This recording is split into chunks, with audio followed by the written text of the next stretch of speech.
guys for being here. The background story is part of the presentation, but I can start with that. Yeah. Do your presentation. All right. Well, here to talk about ADUs. I'm a second generation builder. My father started the real estate development in Brazil, late 70s. And the ADU journey that I'm here to share with you started back then. As a matter of fact, started before I started working in the construction business, because when we build the high rises there, every floor that we finish, we celebrate with the big barbecue. And my father, every time there's a barbecue, I was 10 years old, I was going with him to celebrate. So I started in construction, I can say, with 10 years old, visiting job sites. Well, after that, I learned in a company how to design and build residential apartments. When I graduate in international business, I'm not an engineer, I'm a general contractor, but the engineer was the family, was my father. I just took care of the business side of our company. When I graduated in international business, I lived for 3 years here in California in 2002, and learning to do my own stuff, starting my own business, and I started doing the granite countertops in San Diego for 2 years. And after that, I got an invitation to be a partner of the company in Brazil. So I returned to Brazil to run the development company there as a partner. And then we did a couple of buildings together. But in meantime, because I had the experience here in the United States, my professor in the university invited me to speak, to share my experience. And I liked that, so I did my master's degree and became a real estate professor in Brazil for a few universities. And then I split my time doing the developments during the day and the teaching the night. I'm telling this story because one of the universities that I'm working had a connection with USC, University of Southern California. And then my wife and I always had these plans to come back here, to live here. We had 2 young children. And then through this connection, I came here for real estate training. And I got involved with the training. And we decided to move here. So in 2017, we moved, the 4 of us, 2 children and my wife. And then I got here, and you can teach, how's the sentence, new tricks to old dog, never learn new tricks. So I knew construction and real estate, so I started researching what was going on here. And there's my first time that I saw this shortage of housing we have here in California. People complaining about lack of land. There's no land available. The construction is super expensive. And they say, hey, for my perspective, the most important resource in the real estate development and construction is the land. It's the most valuable resource. And I saw this ADU laws, SB 1069, and basically there's a lot of land available, but just in the hands of a few people, because when the California was development was is a rich state, so they set up a lot of single family homes and not so many multi-family zones. So end up that the state grew, a lot of people still coming. Surprisingly, there's still more people coming to the state than getting out of state because of the dream of the better job, the innovation, immigrants coming a lot. So we have this still this scenario. So the cities grew a lot, but with not enough multi-family zones. And end up that people start building illegal second houses in their lot because they could afford to live with the mortgage in their home. And And when the legislators start to work on this law, there was 350,000 illegal ADUs in Los Angeles before 2017. People just putting a house there because most of the lots were about average 10,000 square feet lot with a 10,000 square feet house on it. So there is a lot of land available, but again, in hands of a single person, not in a bigger community. So they create the law, of course, because they want to collect the tax money with that. They create a lot of incentives. And when I saw that, I basically thought the state is giving the homeowner the task to supply the housing inventory. But the homeowners, they're not builders, they're not developers. They don't know, they have their own lives, their own jobs. So I thought it would be a good idea to create a company to help them to build the ADUs. So that's when I create Plus Home. Plus Home was created to design and build ADUs.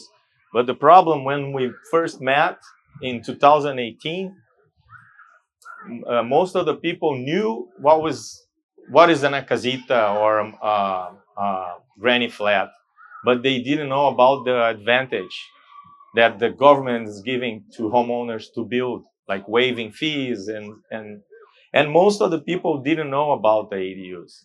So I did a lot of workshops in 2018, but I didn't do many ADUs back then because people didn't know about it.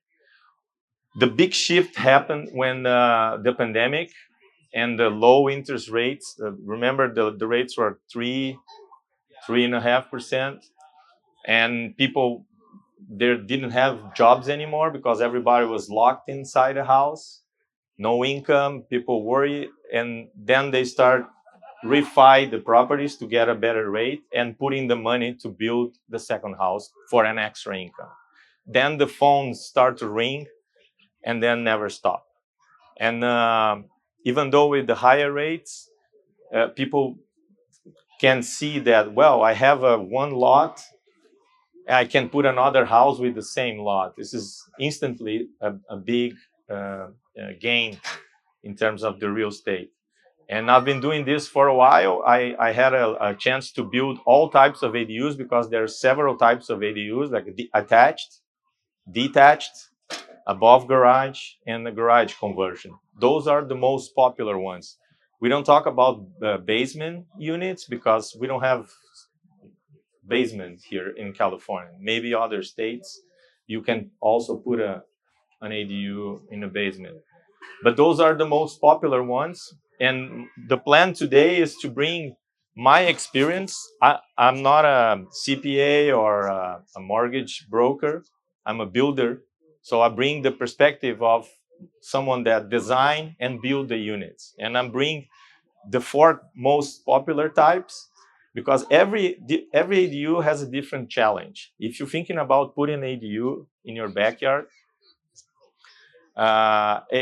you have to be able to see how your lot look like and which is the best fit for your lot. Because in the end of the day, one of the reasons we build an ADU is we adding square footage and we add value to our property. We want to add a second house, but we want it to look nice. We want, if we need to sell in the future, we want this seller, we want more bargain for our deal. We want more dollars per square foot. So when we sell it, the potential buyer could see all the benefits of ADU, but without hurting the unique, not unique, but the original concept of that property. It's not just put a bunch of walls there and multiply by the square footage and that's it. When you guys are know more than me that if you have a $1.5 million in your pocket and you look for a house, there's some parameters and neighborhoods that you're going to do it. It's not necessarily that you have double the square footage that people will spend the money in that neighborhood, if you know what I mean. So you have to know what you're investing in when you planning to build an ADU. All right. You can interrupt me anytime you want. I wasn't planning to start like that. So I'm just kind of go like Joe asked. So I'm gonna bring some videos. I'm gonna talk about some ADUs with you. And if you wanna have questions, please ask.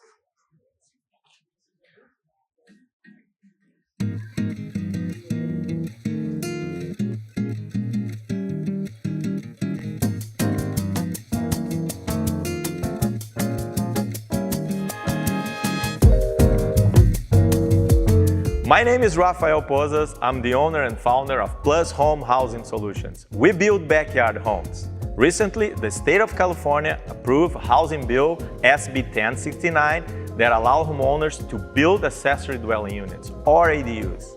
ADUs are also known as granny flat, mother-in-law, casita, guest house, and many more. ADU sizes can be from 150 to 1,200 square feet. If you go up to 800 square feet, you'll be benefit for 4 feet rear and side setback. If you go beyond 800 square feet, you have to follow the local development standards. ADUs can be detached and attached to the house, can be above garage or garage conversion. You can also convert existing space in your house into what we call a junior ADU.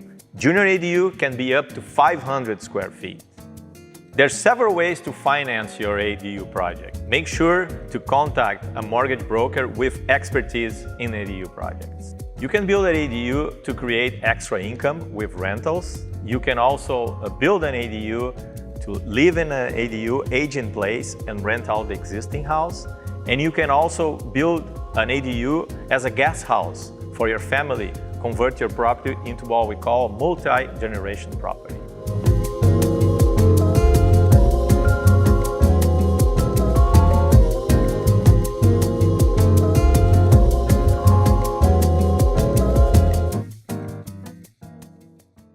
Open house I did.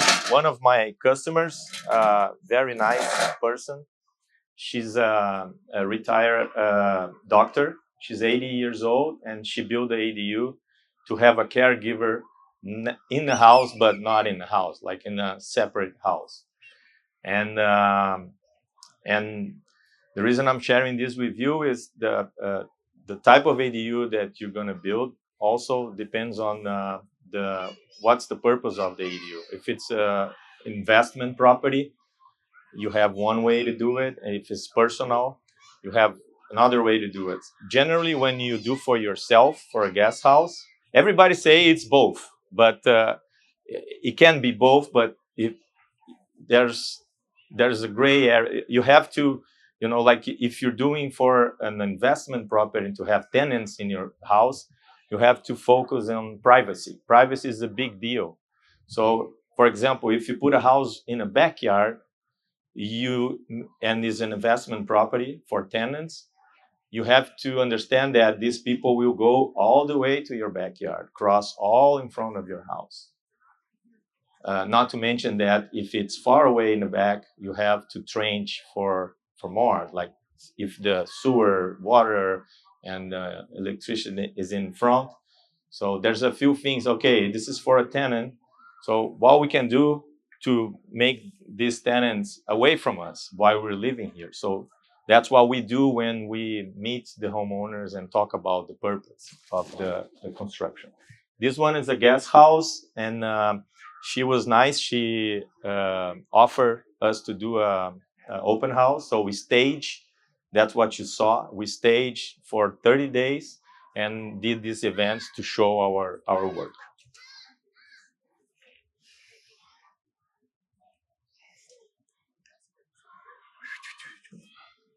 So this is, the idea is to talk about why ADUs is so popular. We kind of talk about that. And it's important, again, to bring this back because when we're talking about ADUs, ADU is super popular today, but we're talking about a small housing. Small housing considered from 4 to 10 units to 10 units, because we have a lot of single family zones, like I said, and a few multi-family zones. There's a lot of opportunities in between in terms of development. Today's ADU is a big thing, but in the near future, it could be a different type of condominium with a smaller houses. That's why ADU is so popular. So about some, especially for the ones that are interested in building the ADU, there's a few key ADU rules: zoning, size limits, setbacks. Who asked about the size of the ADU? I think it was this gentleman filming. You're curious about how big your backyard could be. Generally speaking, for a detached ADU, you consider 4 feet rear and side setbacks, and 10 feet from setback from the existing house. So whatever backyard you have, you put 10, 4, 4, 4, you have the space available per ADU. You can go bigger than that if you put 1 hour fire rated wall in the ADU, because this 10 feet setback from the existing house is because of the fire department. So if you put 1 hour fire rated wall in the ADU, you can go to 8. So instead of do 10, you do 8. So 4, 4, 4, 8. If you put 1 hour fire rated wall in the existing house, you can go 6. But you have to work on the existing house. So then will be 4, 4, 4, 6. Okay. It's a different materials. The wood, for example, it's a special wood. Also, you can ventilate. You have to seal all the outlets. There's special treatment for that kind of wall.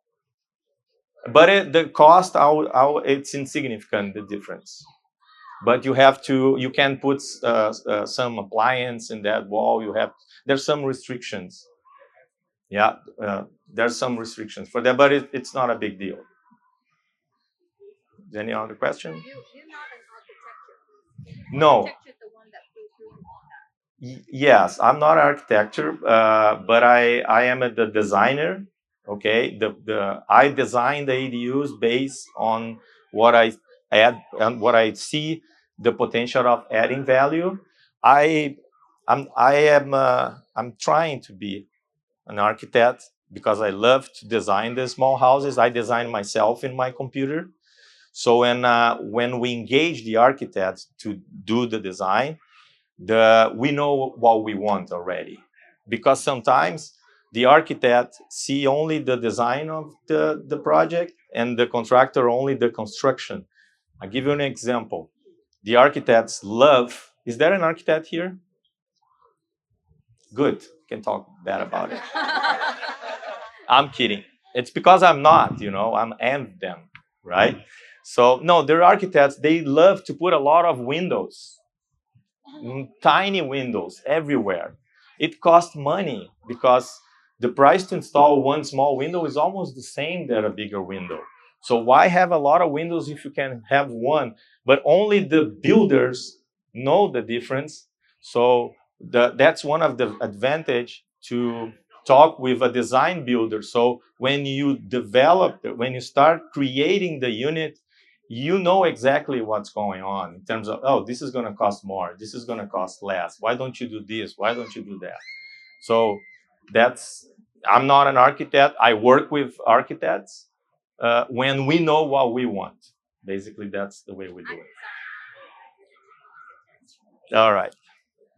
So height limits, if you go up to 800, you can benefit for the rear and side, like I mentioned in the video.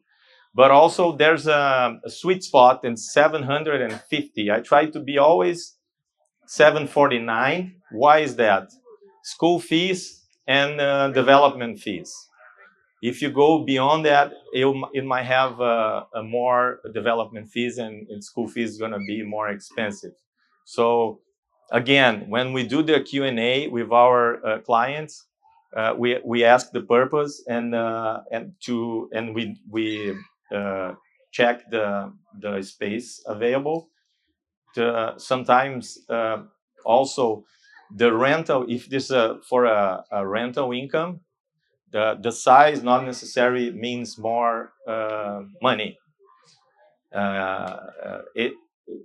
Generally speaking, the bigger the unit, less expensive per square foot, because the most expensive items in a house are the bathroom and the kitchen. So if you divide it for a bigger unit, less dollars per square foot, okay, but more dollars overall. If you build a smaller ADU, it's going to cost more per square feet, but less dollars overall. Everybody got that? Okay. And that's why we sometimes there's minimum tickets for tenants in neighborhoods. So sometimes a smaller ADU can give you a better return on investment. That's what I'm trying to share with you.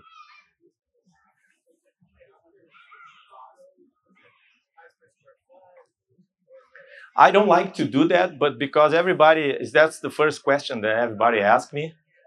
Because again, cost is important, but it's a real estate investment you're doing. So you have to think about in years from now how much money you're collecting. But I'm gonna answer you. All right, you can go from $300 to $400, and again, the smaller the unit, and I'll say 400 square feet, 500 square feet, it's gonna cost you more.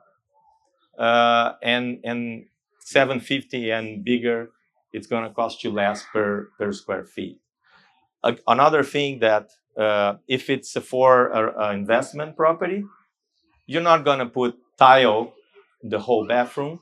You're going to do tile only in the shower, for example, because tile is expensive, and you can do a nice bathroom just with the tile in the shower, or even just put a bathtub with a tile only in the wall. So there's a ways to reduce the cost, especially if you do it for a real estate investment. If you do for yourself, normally what happens, people put tile everywhere, so it's go up. And the fixtures, the selections, the materials also, if you're doing for investment, you're going to choose materials that you're doing the math differently. When you do for investment, also you have to think about, this is not a flipping that you're going to sell it right away. You're going to keep it, buy and hold. So you have to manage the maintenance of that. So you have to be careful what type of material you're going to put, and what are the companies that's going to work with you, because if something happens, you are the one that need to give do the support for the maintenance. Okay. Additional requirements.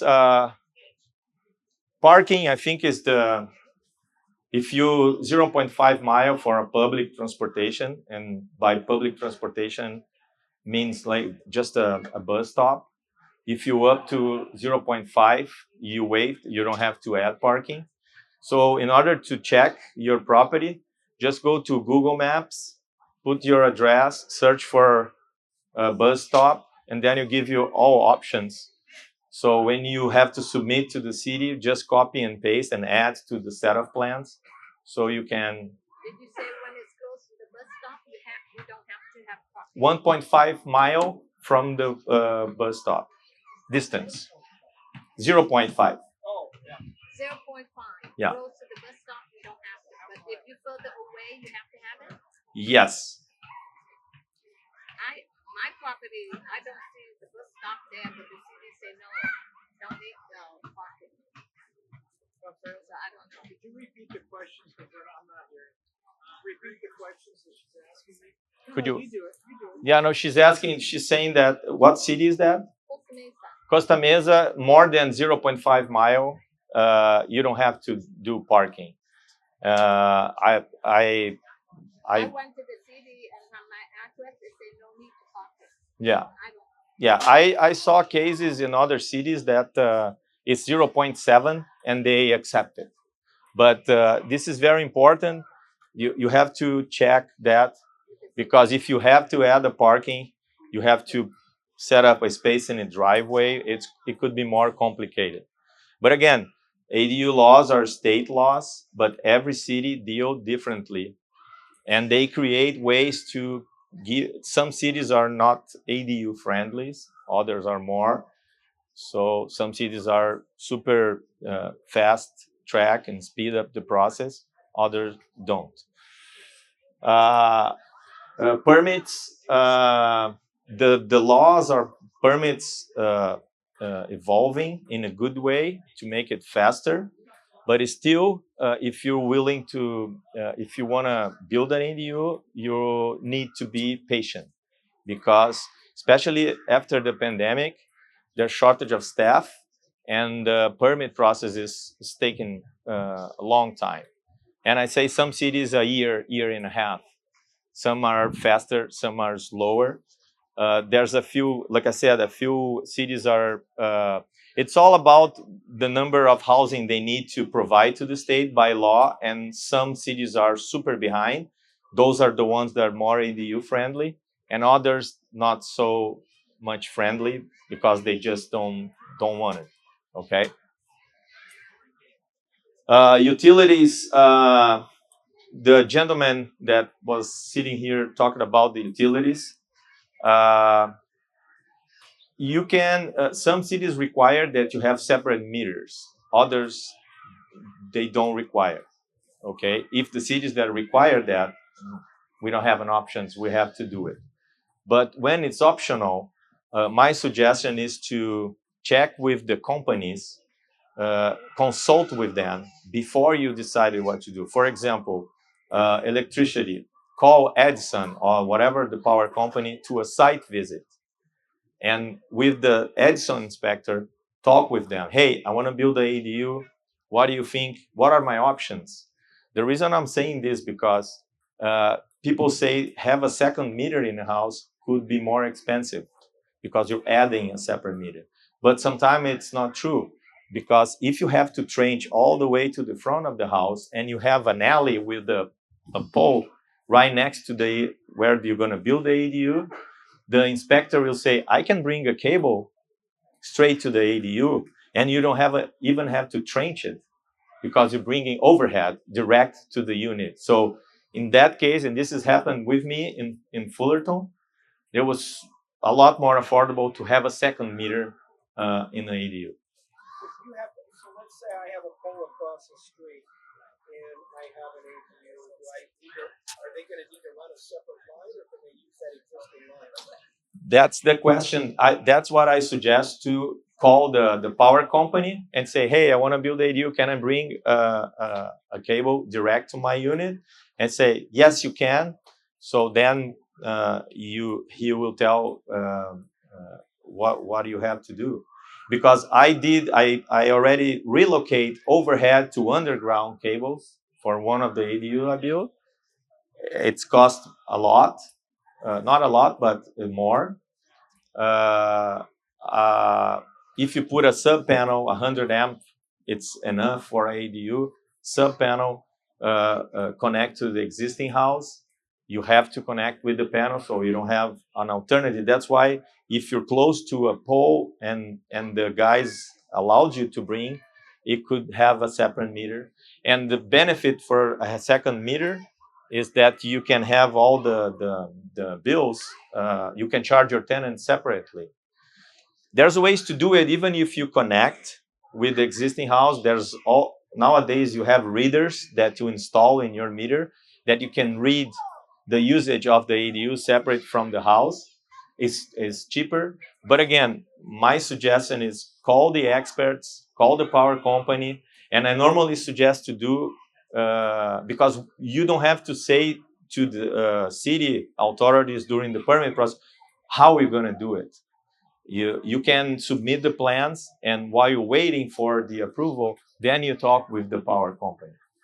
There's another thing that the laws are changing. I think you heard about the electric ready laws. Electric ready means that you need to be ready to run all by electrician or by electricity.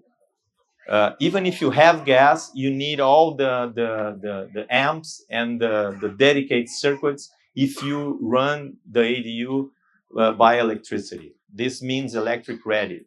So you don't have to install it, but you need to be ready if they require in the future.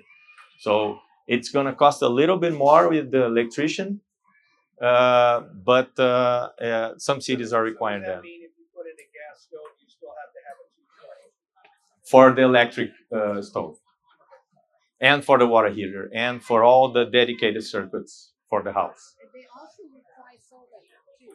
They require solar for detached, new construction detached. That's one of the advantages to do above garage or attached ADU, because you don't have to add solar if you don't want to. So that's an advantage. All right. So those are the types that I mentioned to you. I'm going to show briefly, talk about each one. That was the first ADU I built in Huntington Beach. There's an attached unit, as you see the house there. And the reason we did attached, because back then in 2019, the setbacks were not 4 and 4 rear, 4 sides. Huntington Beach was asking for 10 feet rear setback. So with the size of the lot and with the 10 feet rear setback, we didn't have a choice. And so we attached the unit to the house. So basically, because we're adding this unit, this is a bathroom and this is a bedroom. This bathroom we ventilate to the roof mechanically, and we move this window to the other side, to the entrance. So by doing this, we attach the unit, and because we're attaching, that's the 1 hour fire rated. We have to make it a little more. Did you have to stay within 500 feet? This is a 500 feet, but no, we didn't have to. We wasn't limited on the 500. We did it because we thought, again, I always talk about this. It's about adding value to the property. You have to make sure the rest of the backyard would be nice for the house and the ADU. And this is an example. We didn't want to do that, but end up that the backyard house has his own backyard because there's 10 feet. And then we put slider windows. I think that one you visit a long time ago. Yeah. Sorry.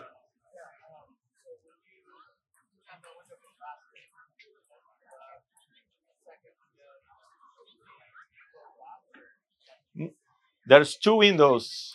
One, the bathroom, we ventilate. We remove the window, but we need a mechanic do the ventilation. We did that. And the other, we moved to the other side because it was a corner bedroom. You see, this is the entrance, the side. So we move this window there. So pros and cons of an attached unit. One thing that when we attach new construction to existing, we have to do like a fumigation.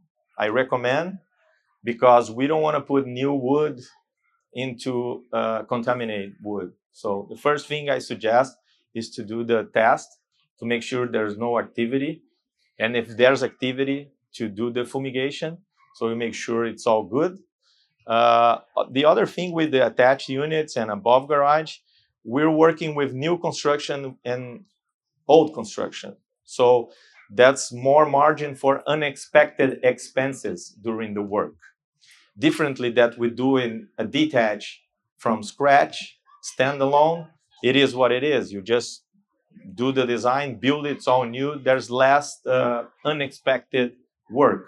And by unexpected work, I'm not saying that we didn't know that it's going to happen. I'm just saying that something extra that you have to do, connecting the roofs, for example, things like that, that you don't have to do it when you do it detached.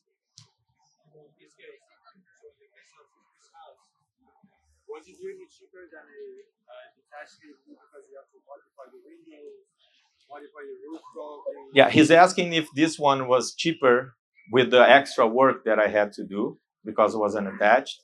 In that case, no, because we had some extra work to do. more kind of detached, right? Yeah. Okay, and especially with when people are super tight with budget and there's a good space to always with the layout with the property value. If there's enough space and tight budget, even with the contingency plan that I help to build, because there's always extra expenses at the end of the project. We have to calculate that. But when it's a tight budget, I suggest to the detach. It's easier because it is what it is. That's the cost you're gonna have.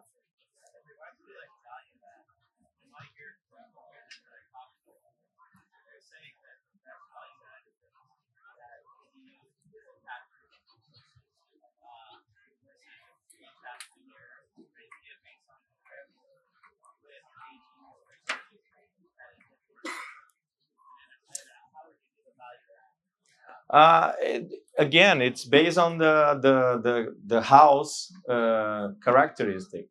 There's multi-million-dollar house with a very nice casita in the back, charming casita that adds a lot of value. But also there's a small spaces that doing an attached for privacy purpose that I mentioned to you, it's add more. So it's case by case. That's why I'm bringing the four types, because when we go talk with a homeowner, with the Q&A that we do, we need to understand the purpose of the ADU, and then we take all the measure all the utilities distance, because you have to put everything in the account. Okay, it's like there's advantage and it's disadvantage for all the cases. So you need to make sure which one is the best fit for the property. And I think that answer is the one that create more value overall.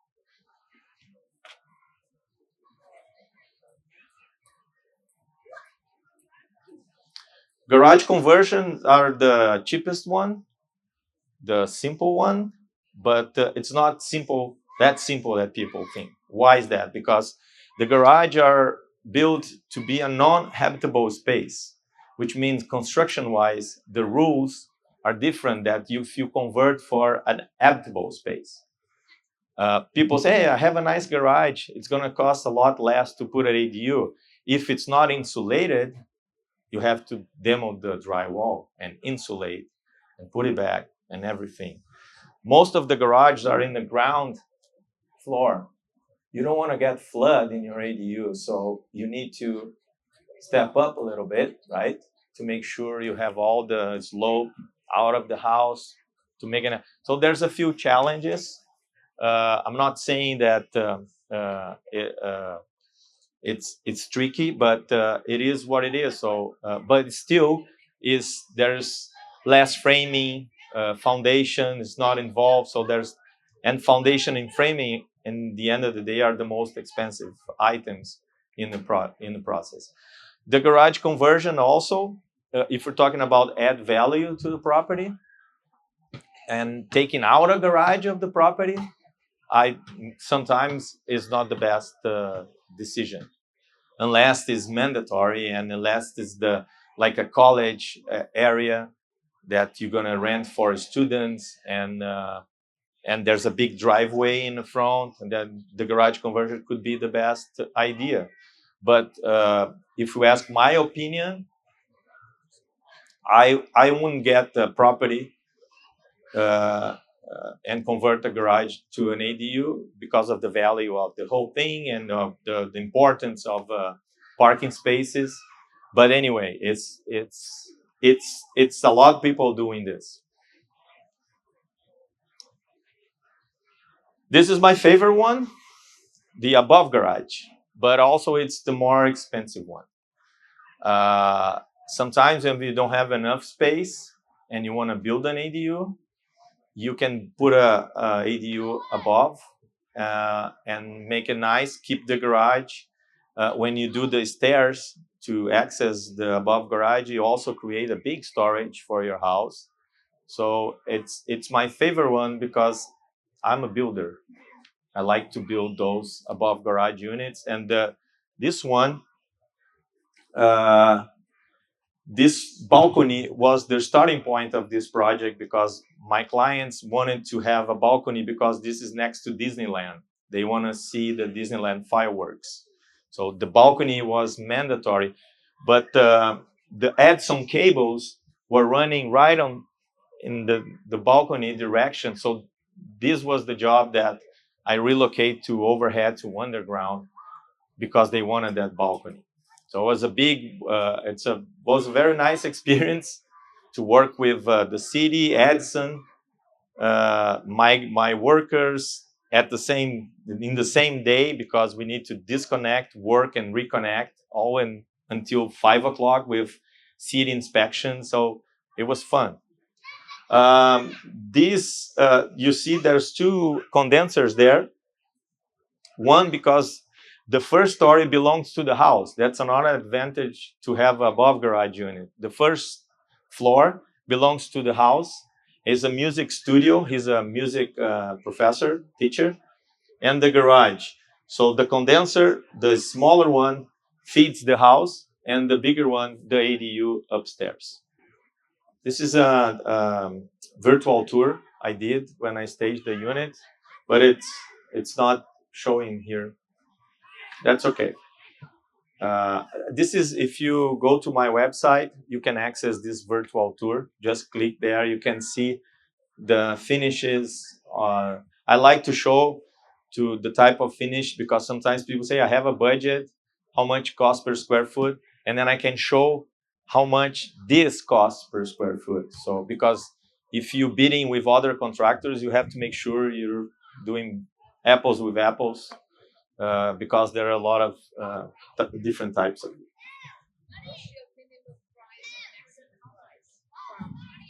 300 to 400. Question on the one that you did over the garage. Is the garage still there, or did you? That's what I'm saying. The garage is still there. That's why I like it. So you just put the ADU on top of the garage. The garage is there, and it looked like it was also a separate from the house. It wasn't attached. Just a second, Alex. The virtual tour is working here, and I can move the slides. You know how can you do that? Sorry, Joe. So the garage was existing, not attached to the house. No, detached. It was detached. And then that's a good question because when people do above garage, they want to keep the garage. Oh, I want to do above. Okay, I'm going to keep the garage and I build above. I had the chance to build 2 above garage units so far. The first one I didn't know. I didn't have any experience that. Okay, let's keep the garage. But then because we have to reinforce to put a second story on top, we end up digging underneath the edges of the garage to do the foundation for the second story. But imagine like a 20 by 20 garage and you digging underneath the 4 edges of the unit, you practically demo half of the garage by doing this. So when I build the second one, I say, hey, we learn with our experience. So we demoed the entire garage and build it from scratch. That's why it's more expensive per square feet. But in the end of the day, you have a brand new garage with a unit on top. So, but this is super personal. If you wanna, you can do both ways. But you have to keep in mind that you're gonna work on the garage anyways because you have to do the framing and the digging underneath the garage. But that's why it's my favorite because you keep the garage for the house and the unit, it goes on the second story. In this case, there's an alley. So we face the tenants to the alley and the homeowners to the one side, so they never see each other. So in terms of privacy and functionality, this is a perfect scenario. So this is the type of thing that I'm sharing with you in case by case. What is the best fit, the best layout to give privacy, rental income at the same time? That is the virtual tour.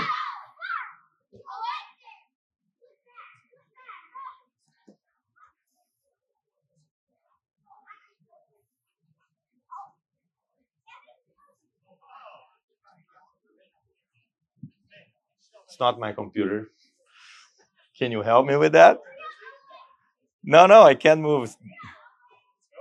It's going.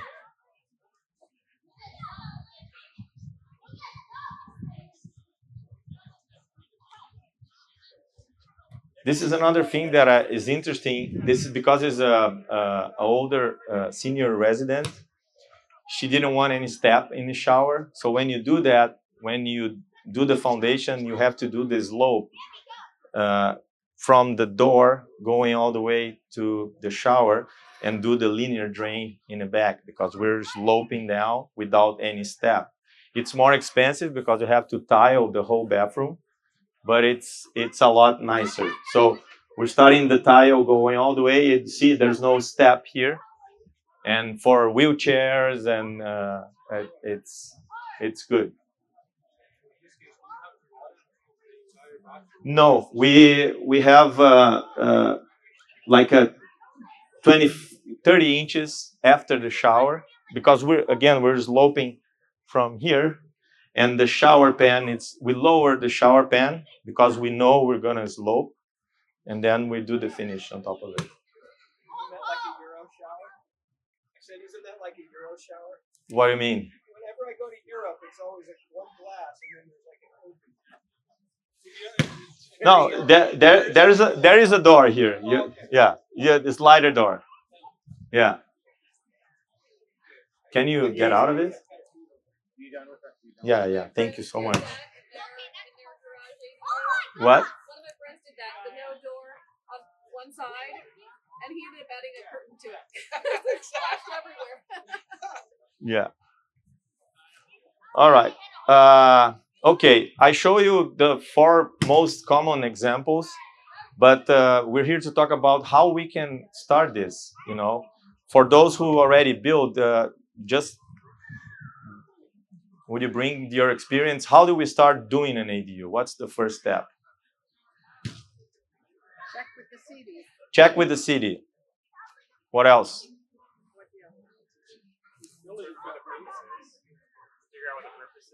Figure out the purposes. Perfect. Joe? Utility companies. What else? Call a design builder. Call a design builder. Good. Best answer ever. What else? Your budget. Perfect.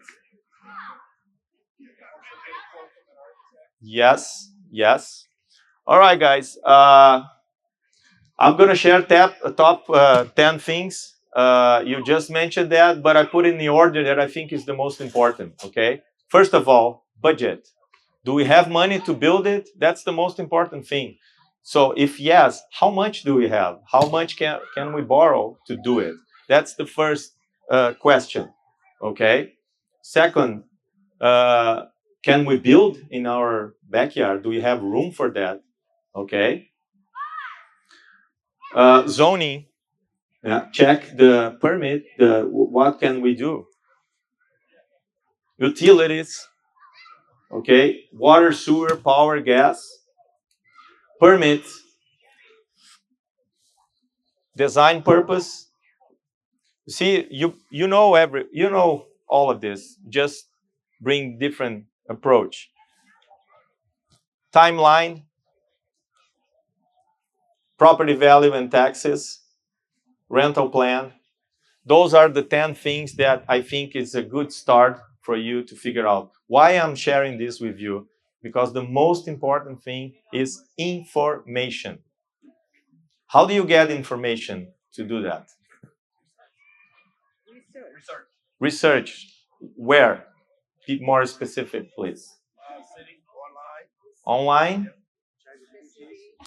Be careful. Okay, there's a lot of companies asking the address of the property to give you all the ordinance and all the rules. I would recommend when you want to build an ADU, go to the city and talk with the city planner about what you're doing, because sometimes what they have there is different than they advertise. That's the first step. Go direct to the source with your plan. This is what I wanted. Even if it's not the definitive, just an idea, just go there and talk. That's the best way to get the information. Okay. I'll give you two examples, one easy and one more complicated, how we address the scenarios. This is a typical lot in California. The house is 840 square feet, but let's make it, let's say this is a 10,000 square feet lot with a 1,000 square feet house. That's the average you see, 1,200, 11, that's the ratio of, and that's why ADUs are so popular. There's a lot of land here available to put more housing. So in this case, we move the existing shed, we add the unit square footage because it was just 800, the house, and then we convert, because junior ADU that I didn't talk about it is when you convert existing rooms in a house to what we call a junior ADU. It's up to 500 square feet, but it can be new construction. But there's a ways to go around it. You can add the room first, and a year, or sometimes the plan checkers, they allowed you to do simultaneously. Just build a space, and after that you convert. You can, because the new is new when you start it. After it's there, is existing. So you can do in the second phase to add a junior ADU, and that's what we did in this city in San Diego. A few 1.5 years later, we apply for a junior for the existing. But again, this you have to consult. So add the room, wait a little bit, and then you convert later. So we add 400 square feet, we put a junior ADU, and then we add the ADU in the back. So in one house became 3 units for this specific lot. It's before.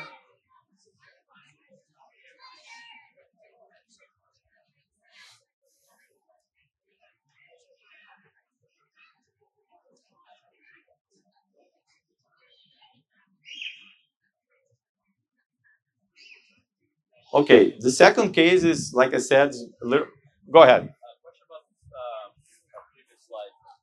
Is a garage conversion considered a JADU, or does that become an If it's, I heard everything, but what I understood and interpreted of the law, if the garage is attached, part of the existing structure, it can be converted as a junior ADU. But also, I heard that they convert to a detached garage. So again, that's why it's important to go to the city and say, hey, I have this. Can I do this? So you can have the answer. Okay? On the previous slide, you did a junior ADU. How do you access that? You have to go through the house? No, the client, the junior ADU purpose is for a guest house for a family. So they didn't put the access to the outside. Okay, so you have But to, normally, yes, if it's another rental for investment property, you put the door to the side. okay, so the purpose of that was because they're getting a bathroom and a kitchen added inside the house, an extra one, correct? Yeah, see that? This junior belongs to the house. Right. Every junior ADU needs a connection with the house, but you know those hotel doors that you block one from another? That's simple to do it. But in this case, they want to use the junior ADU for family. They basically did a guest house and a rental house. But normally you could do the access next to the kitchen and probably flip the bed and the bathroom. Yeah, but that's what happened.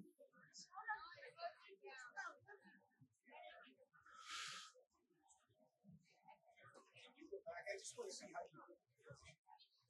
Of course.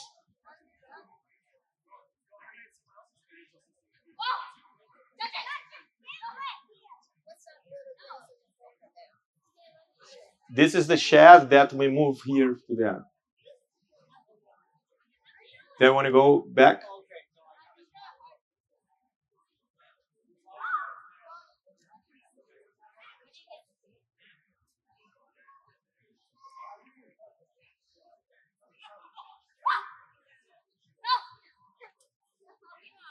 Any other question about the other slide? Does the ADU always have to be in the back of the property, or can you build them in the front of the property? You can. There's the new law.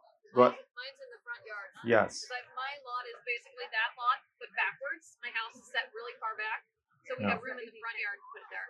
Yeah. Normally the front setback is 20 or 25 feet setback, but there's a law that I don't remember the number. They now allowed you to go, but then if you want to build on the front, you check the neighbors how far they go, because if they go more, you can probably there's a variance allowed you to do that. I don't know why, but you can, based on the neighborhood layout, you can move, because at the end of the day, the not in my backyard people, they argument that we don't want to pink houses in our neighborhood. You want to make our neighborhood nice, so we start adding houses that nothing to do with the original architectural concept.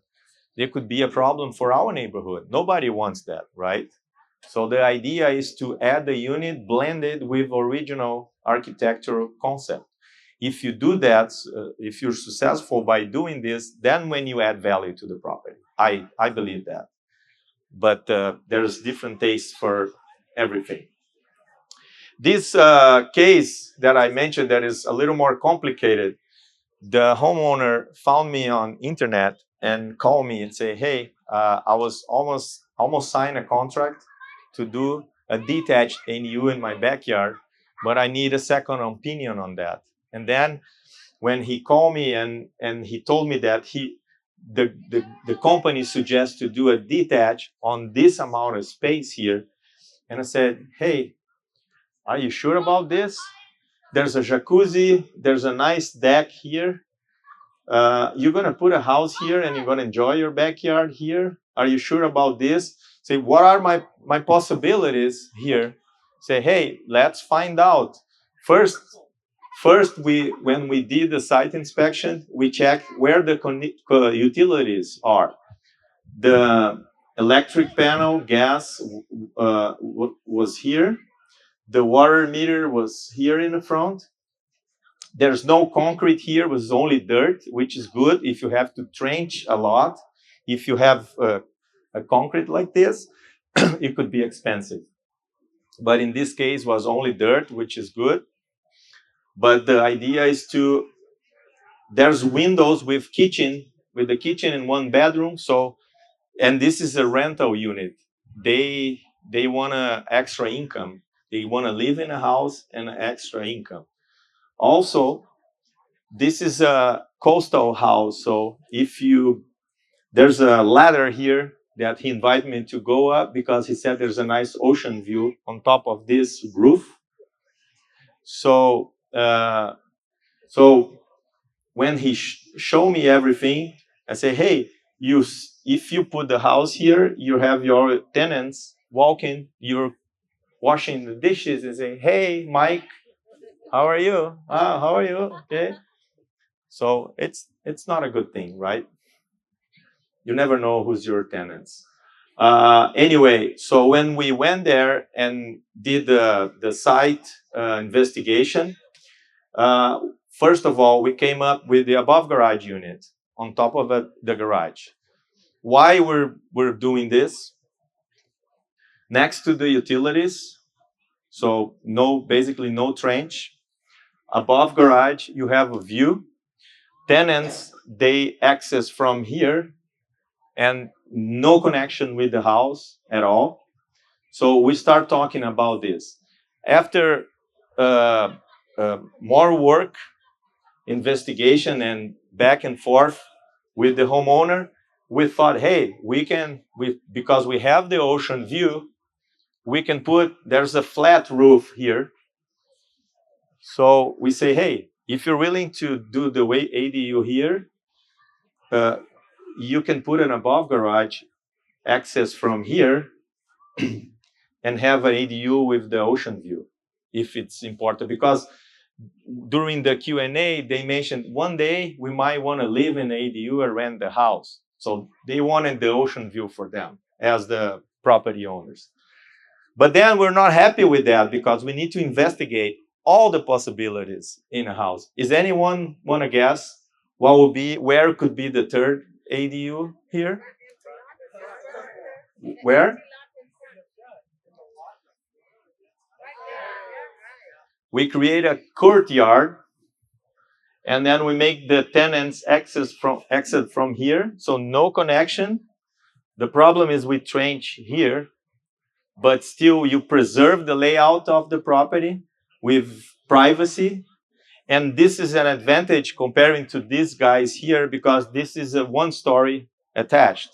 Remember when I talk about the two-story, you have to spend more money to reinforce and do the second. So like we say, you can do anything in construction, but there's some things that cost more. So we have to put all the pros and cons for every scenario. What are the implications if we go back to your first one with the red spot and say you want to put the door at the top there, but you decided, or let's say it's already at the top and you want to move it to the bottom. This is a real scenario. So what would be the implications or loss that's in the French doors and you're trying to move it to gain some privacy? So you have separate access. I'm not sure if I get it. You're talking about this guy? Yeah, that guy. All right. So you have at the top there, you have French doors, and that's created. This? No, yes. And you want to move it down to the bottom. Yeah. This is a ground level. Yeah, it's not French door. I'm stating a real scenario. Yeah, but what you're looking at is not French doors. Yeah, that's an aerial view. Yeah. No, I'm saying it does. Let's say you want to move those French doors from the top to the bottom. Okay, so it's a real scenario. I have an ADU just like this, and we have this scenario. We have French doors right here. My wife would like to move it here. There's no window here. What would be the implications of taking those, closing off that wall, and moving the? I see what you're saying. Yeah, the French doors, the slider doors, all types of big doors connect the ADU with the house. If there's a privacy issues, you don't want to do that. You just do a window. When we do the design, we also try to put the windows where people can see each other. In this case, you can, and normally the best way to do it when we have a situation like that, we suggest to put natural fence, like give another setback of the unit and separate one unit for the other.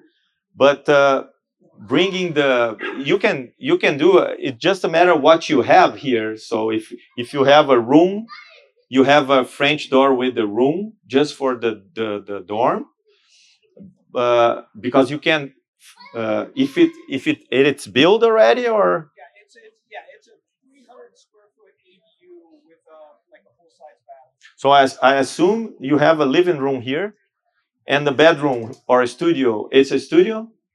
Yeah, it's a studio. So it's all connected. Yeah, you can change for the egress purpose. You're good because it's one room. I have the correct answer for you. Happy wife, happy life. Do what she says and do what she wants. You're welcome. See, that's perfect, because every time I speak with the homeowner, only the husband, I don't spend all my bullets on that. I wait for the boss, then, because the boss always share her thoughts, and then when you get the yes, exactly. So guys, this is an example, complicated one, and that's a real case that we're working on. Sorry, I have another question. Go ahead. If you decided you wanted to put all three of those, what's the limit?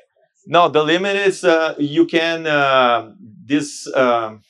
convert this to a junior, because it's attached, and add a second unit, or here, or here, or here. So 3. There is another law. 3. There's another law that's called SB 9. That's the lot split. I think you heard about the lot split law. There's two approaches for the SB 9. Split the lot in two with two different parcel number. It's easier to sell because for every lot you can build 2 houses and 2 ADUs. So 4 if you split.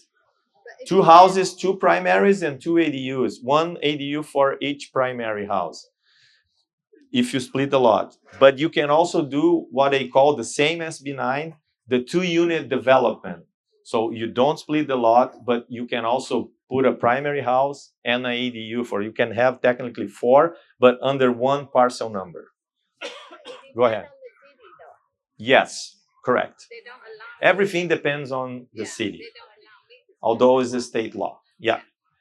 Go ahead. You showed the house earlier that had the junior ADU inside the main house envelope and a separate detached ADU. Would an ADU that was mounted on top of the house or on top of the garage but had no access to the inside of the house whatsoever, would that be counted as separate, or could it be still counted as a junior? Or no, you have to connect for the junior, somehow connect with the existing house. So you would have like a hotel door that I mentioned, connecting one and the other. So if they had one on top, would it count as a detached? Yeah, you have to check if the stairs, in that case, I would do interior stairs, not exterior stairs. You see what I'm saying? You access the unit here, and then you have a interior stairs all the way up. But if the stairs are on the outside, is it a detached? Then it could be considering depending on what the city planner will interpret it, but yes. So because I closed off the wall between the ADU and the house, that becomes detached? No. To consider attached, I think is 10 feet. You know, when you have a garage and a house and there's a porch, like a connection, if it's 10 feet minimum, it considered attached. But my tip for you is check the deed of the property. Normally the deed says attached garage, detached. It's hard to beat that argument if you have in the deed. And when you purchase a property, read if the garage is attached or detached. It could be separate but connected by a 10 feet wide porch. Going back to the SB9, ending up with 4 units, is the permitting process a lot harder for that? Or? It is because it's newer. Remember Uber when it started, right? People, hey, the cabs, taxi, blah, blah, blah. It's time passed and it became more natural. That's exactly what happened. The ADUs and the SB9 is an evolution of the ADU laws. And there's more laws coming in favor of the housing. So yes, it's new, but it's more and more people doing the SB9. For my experience, when you do a lot split is when you have a good front of the prop, so you can do 2 exact rectangulars to have 2 houses with front and back. I saw people doing a unit in the back, splitting the lot in the back, that you have a right of the way, created right of the way to the lot in the back, but try to sell it, right? It's going to be complicated. Any more questions? Well, again, the secret is information, okay? That's the most valuable resource. I asked how you get information, research. You said go to the city counter.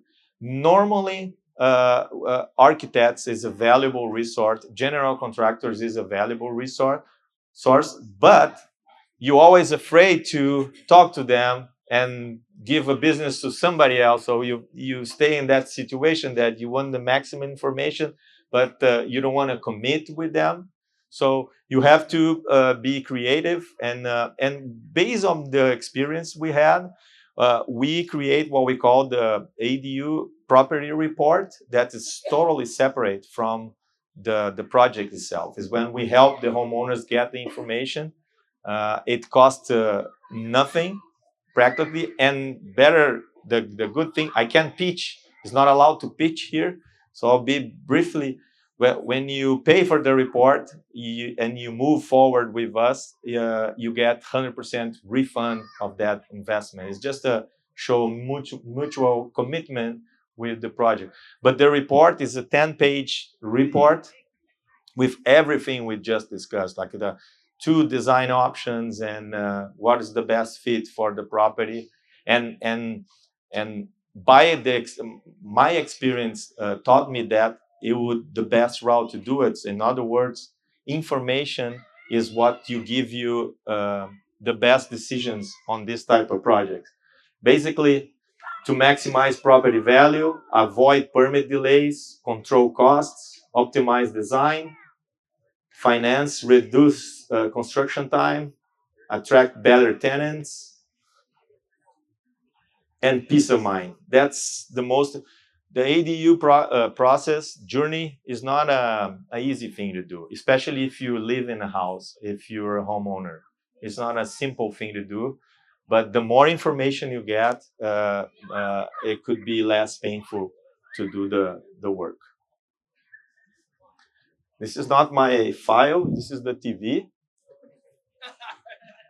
But this is what the report looks like, the digital and the paper.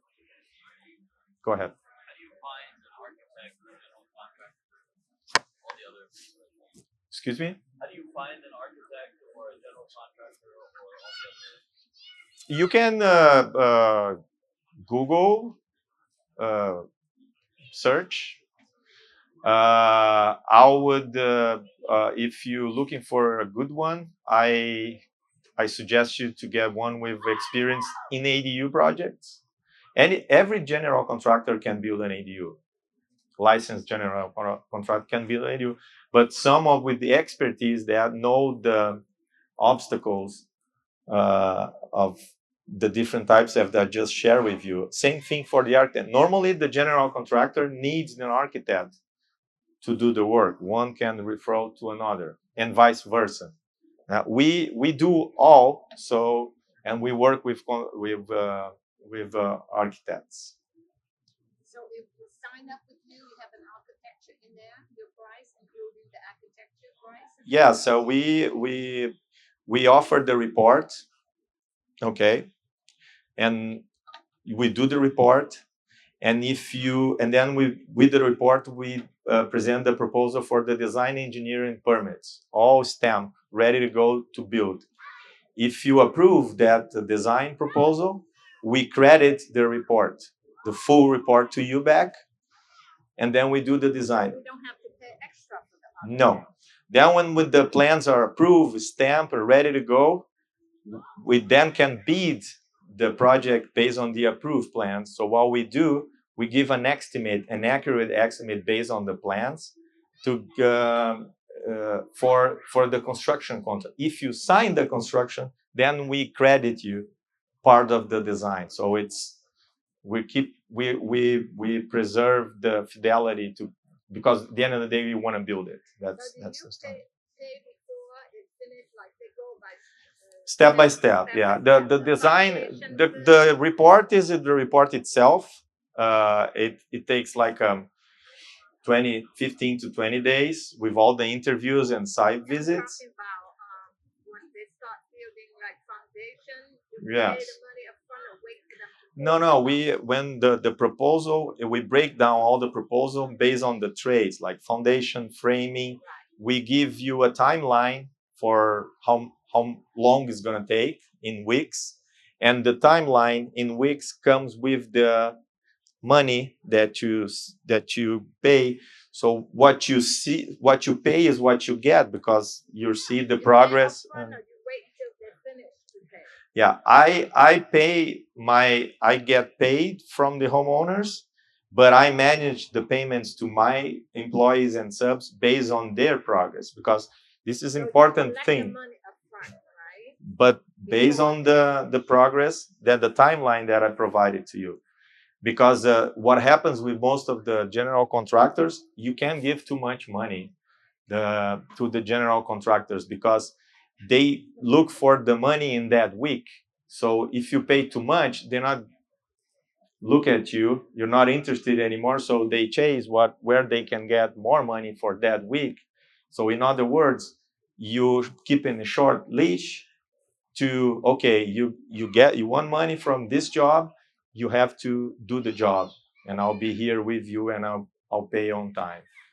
But what happened, if you have too much money and not progress, you'll be stuck. What are your thoughts on the prefabricated tiny homes or something like? Good question. I've heard of boxable, and I don't know about Yeah, they're basically the same cost of stuck build. The advantage is that they manufacture in a facility, so there's no city permits. It's a state permit. The only thing you have to permit is when you do the foundation and connect the utilities, you need a city permit, because you connect the utilities, you put a foundation, and you bring the house and boom, just put on top of it. It's a different process, less painful for the homeowner, because you deal with the construction just for a short period of time. But if you're talking about add value, blend the ADU with the house, do the integration, the nice layout with the landscape and everything, it's hard to match a prefab house with the old cottage style house. So aesthetically and the value, I don't think it's a good idea. I think the prefabs are very good if you have a raw lot in the desert, or you can lot split and put 4 units each. Then you just do a nice landscape and you put 4 equal prefab. That I think it's gonna be good. Some prefabs you can, for example, Laguna Beach, there's not every place that you can drive the truck with the house to. There's some limitations on transportation as well. The boxable house is very cheap. You know, right? The boxable house is very cheap. Yeah. Really, really cheap. Yeah. But I'm not sure. Is that looking like a mobile home? The boxable? Boxable is like a mobile home, Yeah. right? I don't know. It's not like a mobile home. It's like it's on a chassis type deal, and you have to get a. Is that what you're saying? The boxable house, I don't think it's The one that is open like this, Yeah, like yeah, that, yeah. I saw on the internet. Yeah. I thought that not good insulation like a real home. Yeah. It can be very cold, like Yeah. in a mobile home. Yeah. Or very hot. Yeah, I'm all for add value. My happiest day is when a homeowner say that their guests didn't know there was any ADU there. It's I almost couldn't believe there's a second house here in your house. That is the best compliment I can ever have, because we set up well, we add value, and also, Joe, correct me if I'm wrong. Nowadays, if it's well integrated, you have a guest house on an ADU, it could be a plus for the sale. You mentioned that your plans are pre-approved by the city, so That's a very good question, because there are now this year the cities allowed you to pre-approve plans. In January they started that. It means that you can submit your own plans and have 85% approved. So you only have to deal with 15%. But we have our plans. We submit to a few cities our set of plans, but we don't have them yet.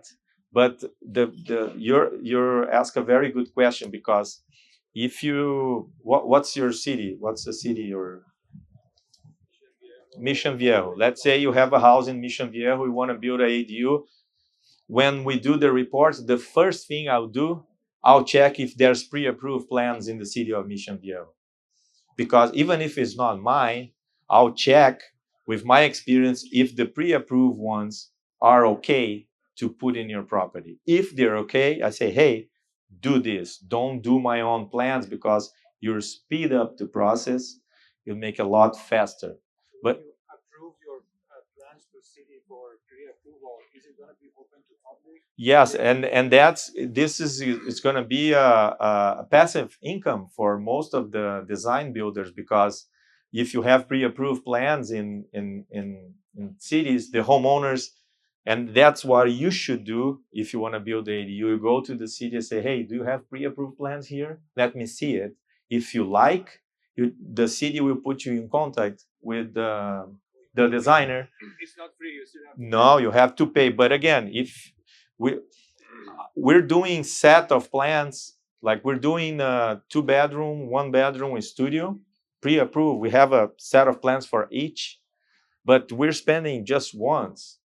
And then we run to, the problem is you have to run to all, in Orange County, there are 34 cities. So you have to pay fees for 34 cities to pre-approve. It takes time, but it's gonna happen. You have, whoever has pre-approved plans, we're gonna run the game. Very good question. On the Orange County website, there's pre-approved ADUs. Does that apply to all cities? No.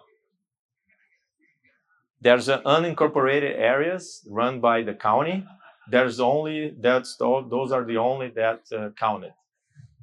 But the city of Orange, Santa Ana, there's a few cities, Newport Coast, North Tustin. There's a few unincorporated areas that run by the county, and then yes. What's your range? What areas are you working in? North San Diego, South, yes, and North and South Los Angeles. You work in Orange County? The reason I do this is because I check my jobs personally every day, so I need to cover the area. I don't want to work far away from my jobs. How about Orange County? All Orange County. We're in Aliso Viejo, located in Aliso Viejo. Any other question? Thank you so much, guys. Appreciate it. What's the MU40 for? I honestly, You don't know yet. no, I don't know yet. I don't know, but if you I email checked me, with the city already. They because said commercial and what I suggest you, I'm member of a nonprofit called 𝐒𝐿𝐢𝐝 Coalition. I do. 𝐒𝐿𝐢𝐝 Coalition, they advocate for small housing and they know everything about it. So I suggest you they already sent to. the information on that. This is another workshop. It's pretty much the same, but we're bringing a CPA to address more the tax and finance questions because I'm not the expert, so I invite her to join me to talk about more this. This is in Hera Hub, Irvine, on the 29th.